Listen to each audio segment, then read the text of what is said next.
We are kicking off Speed Readings 2.0 on August 8th, and if you'd like to view all 4 sessions, August 8th, 14th, 17th, or 20th, you can now get the all-access live viewing pass on funastrology.com. This time, we're opening the door to all 4 sessions, but live only. I learned so much from Robert last time, and I know you will too. So if you'd like to get links to all 4 sessions, it's only $19.97. That is an incredible bargain. Go to funastrology.com to get yours now.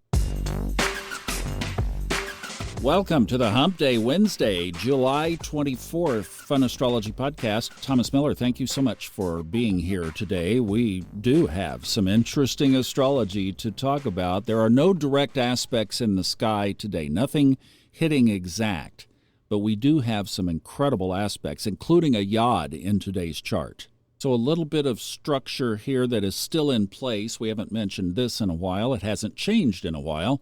The Oracle planet, the planet that is just above the sun as the sun rises. So over there at the 9 o'clock position in the chart, you put the sun right on the ascendant, and then you look up above, like you go to the 12th, 11th, 10th house, you go up.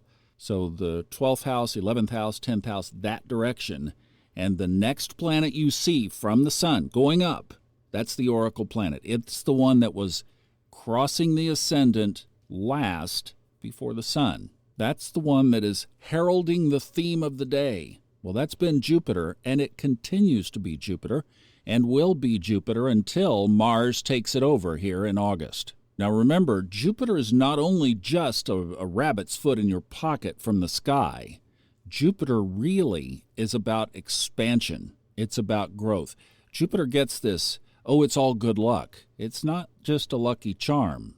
We've been talking about this situation in Dallas at First Baptist Church, just a really good Jupiterian example, because Jupiter has been close to the Mars-Uranus conjunction. In that chart on Friday, it was in the 6th house along with Mars and Uranus. And this was a big, huge, obviously sad shakeup. See, not the rabbit's foot. Big, amplified, bigger than you would ever want to dream or imagine that building would have to come down all of a sudden. I keep mentioning it because it's such a perfect example of the astrology going on in the sky right now. So yes, we've had the Jupiter characteristics, but it's also been big. It has been a surprise. The former president of the United States coming within just that far. That's Jupiter with Mars and Uranus. The surprise, the shock, the awe, the aggression is all amplified. So Jupiter is up in the sky setting that theme, but let's talk about this yod in today's chart because Mercury, which is now in its shadow period, is at the top of this yod. That's the witch's hat perspective. So 2 long sides, they're 150-degree angles called inconjunct or quincunx. I forgot where Steve Forrest wrote about that. It's not quincunx, it's quincunx. It's almost like you don't pronounce the end. Quincunx. But if you want to be technical about it, that's, according to Steve, the technical way to say that word. But it's a 150-degree angle. 2 of those standing up produces a formation like a witch's hat. That's why it's called that. And then the 2 planets at the bottom are a sextile, 60 degrees apart, and that's Pluto and Neptune. Hello! Yods are fated kinds of destiny. The Old Soul, New Soul podcast that was released on Saturday, we talked about Saturn and Neptune in Pisces, moving toward Aries, the changes that are going to be taking place.